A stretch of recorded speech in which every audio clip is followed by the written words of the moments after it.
one of the biggest questions people have when they hear about conscious manifestation is, how do we create from what you call presence and not from our egoic self? And how do we know the difference in our own experience when we're interested in manifesting something? Is this coming from presence or the ego? Yes, that's a good question. It's not always easy to tell the difference because self-knowledge is one of the most difficult things to master in this world. It's so easy to deceive oneself. So when you're motivated by ego, so you want to create something, to whatever it may be, to build something in the world, whether it's a structure, a business, some artistic creation, a book, or some other structure that perhaps you think might benefit the world, or perhaps in your eyes, more importantly, might benefit you, that's where the ego comes in, so that you begin to look for that particular endeavor that you become engaged in, consciously or unconsciously. You look to it as a way of enhancing your sense of self, or finding some kind of ultimate fulfillment. Once you achieve what you want to achieve, then in your eyes you will become more fully yourself, or become important in the eyes of the world, recognized, become liberated from an underlying sense of lack or insufficiency that is always a companion of the egoic consciousness, is always an underlying sense of lack or insufficiency, of not enough. And so you look to something to become free of that and get a sense of deep satisfaction. And that those things are then motivated by ego. And you may not know it, but it might look like you have a very good intention. The mind can, the egoic mind can very easily deceive itself. It's very good at that. So it says, oh, I'm doing that because I'm a very selfless person and all I want is the best for humanity. And how do you know that you're not lying to yourself? How do you know that the ego is not lying to yourself? Well, once you start becoming active in whatever it is that you want to create, observe yourself and see what your state of consciousness is at any given time. If you find that frequently stress arises, the moment you encounter an obstacle, everybody who is engaged in creating anything new, whether you want to write a book or paint a painting or learn a skill, a dance or whatever it may be, or create a business or open a restaurant, it doesn't matter what it is, you will encounter obstacles on your path. And if you find that very quickly when you encounter obstacles, you become frustrated and stressed or angry and irritated, that's a good sign that there's the ego being frustrated and reacting to the obstacle. If, however, you encounter an obstacle and you're able to not react negatively, but look at the obstacle, face it, and immediately become alert and still. And so you connect with that which is beyond ego, the unconditioned consciousness, which is the alertness, which is the stillness. And then you deal with the obstacle. In other words, the obstacle in whatever way it manifests, is not regarded as an enemy. The ego loves enemies and is very quick to find new enemies. So the ego will treat every hindrance, every obstacle that arises as almost either an animal or a personal insult, or people or the universe are out to sabotage what I want to do. That's always the ego's reaction. So as you're engaged in the doing, in your activity, just observe how you deal with obstacles that inevitably arise, and that can tell you a lot about whether the ego is there or a deeper purpose is being activated through you that transcends the ego. That's one way. Another way is, are you able, is there an enjoyment in what you do? Or are you so focused on the desired outcome that all the doing that you're engaged in order to arrive at the desired outcome, is regarded as just a means to an end? And if the ego is there, a lot of the time, you're not even enjoying your activity. You're doing it in a state of stress very often, because you want to arrive at this future point that promises fulfillment one way or another. So the lack of enjoyment in what you do is a good sign that the ego is operating through you. Or it can also take over something that initially was free of ego. So it's not always the question of, it's either ego or something deeper that is motivating me. It could be that your initial motivation might be come from a deeper level. I want to create, let's say, I want to create a healing center or for humans or for animals. And so, because I would truly want to help humans or animals. Okay, that comes from a deeper level.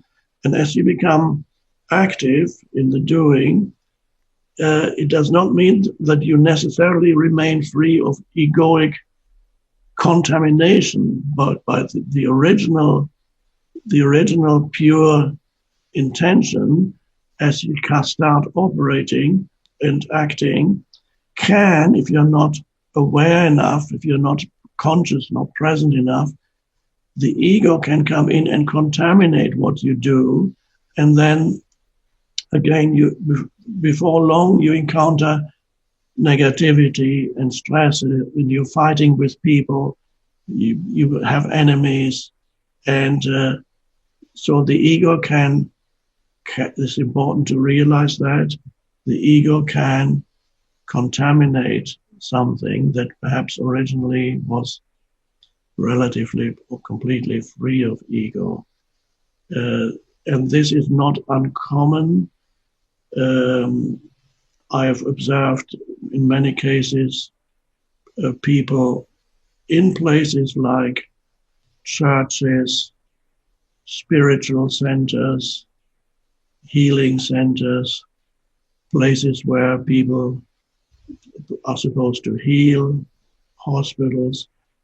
There's an enormous amount of infighting that people are getting extremely stressful. You go to a meeting it's not uncommon.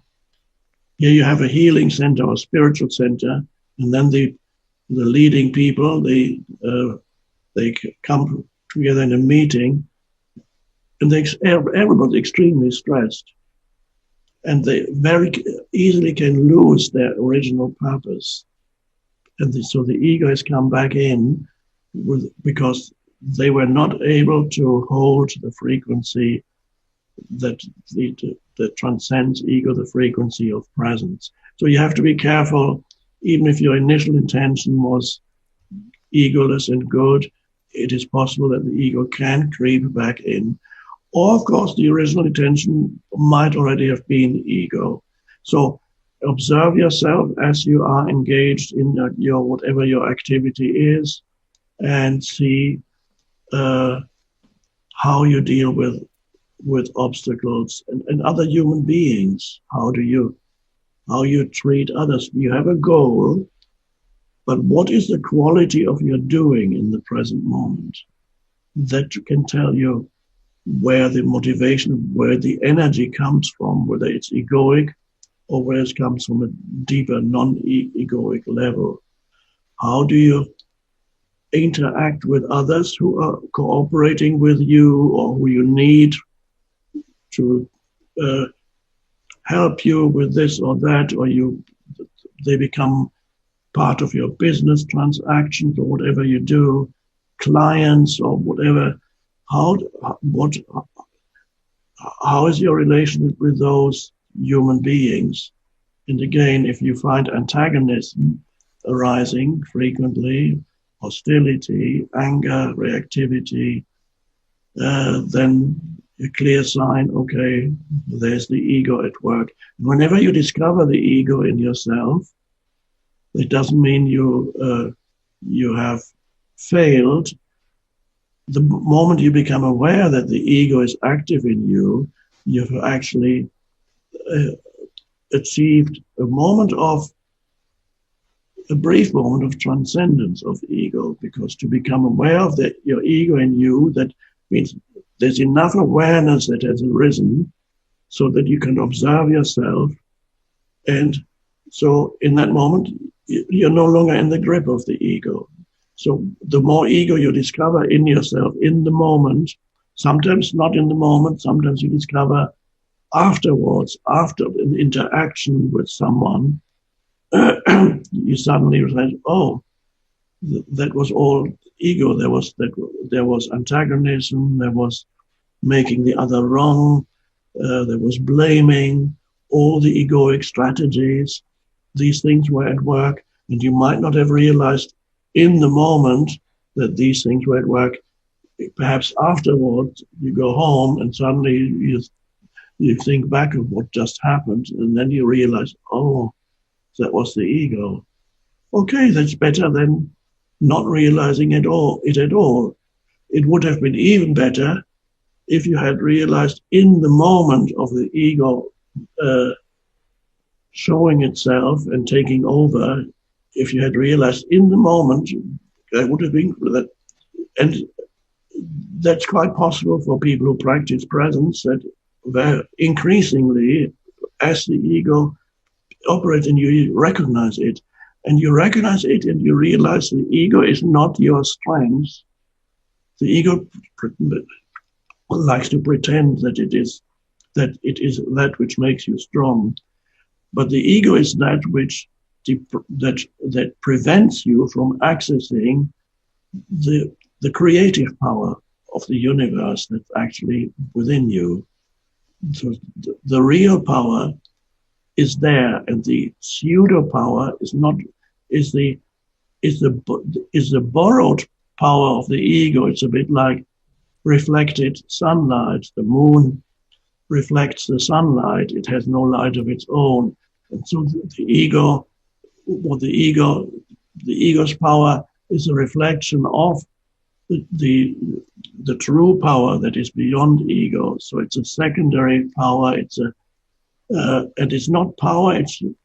There's another word that I would prefer to use because it's more apt. It's force. The ego is force. And then there's the power is that which transcends the ego. It's a silent, very powerful energy emanation. Another interesting thing is when you are not coming from ego, it is possible, if not likely, that as you start acting, yes, you do whatever, one step after another, you're conscious of every step, and you may find that suddenly, at some point in your endeavor, you access an energy flow, and everything you do becomes so empowered that you yourself are astonished, and people around you may be astonished, because there's this enormous power that flows through you. And this is how the greatest creations have happened, how people like the great composers, Beethoven, Mozart, how they could compose the unbelievable works of art. They said, how can a human produce something? And the answer is, well, it wasn't quite the human that produced it. Something, they accessed an enormous energy stream that came from the source of all life, which is within you, which is one with the source, the universe. And so it suddenly, also what can happen is synchronistic events suddenly happen. So suddenly helpful things that suddenly appear in the form of people or situations. Not that, as I just earlier mentioned, obstacles. Anybody who creates something new will encounter obstacles.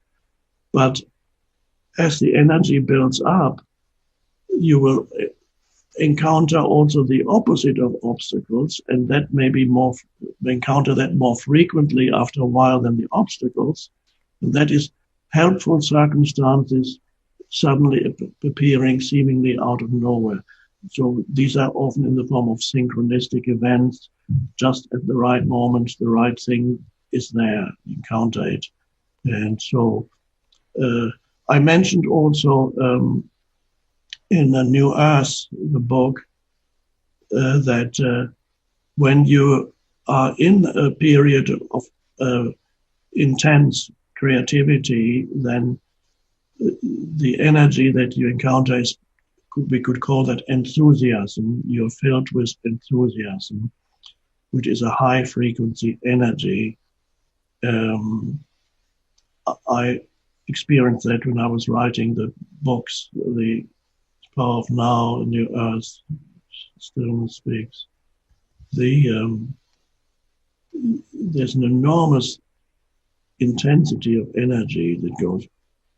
So you're in this high alertness, and you can feel that you are just something else, something is happening through you, and that's wonderful when you encounter that, when it happens. To an external observer, this might look almost as you were in a state of stress because there's such high energy, but there's no stress in it whatsoever. There's a big, huge difference between stressful doing and empowered doing. A huge, huge difference. And empowered doing is essentially enjoyable. You're in a state of enthusiasm, which the origin of that word is in God. You're connected with one could say that if you're comfortable with that term, the divine in you, and the divine in you, the greater intelligence operates through you. You are in God, connected to the divine.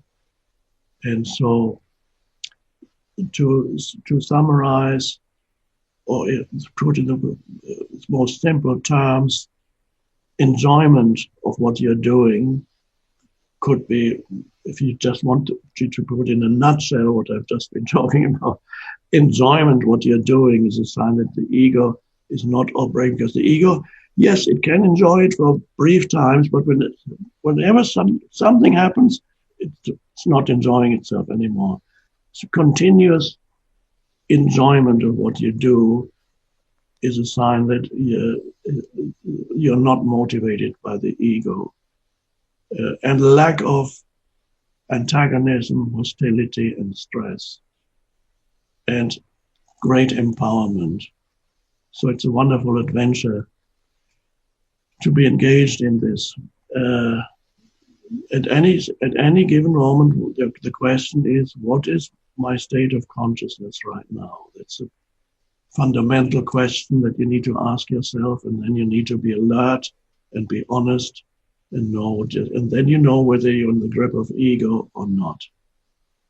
I could go on talking about this another 2 or 3 hours, but I won't. Let's stop here.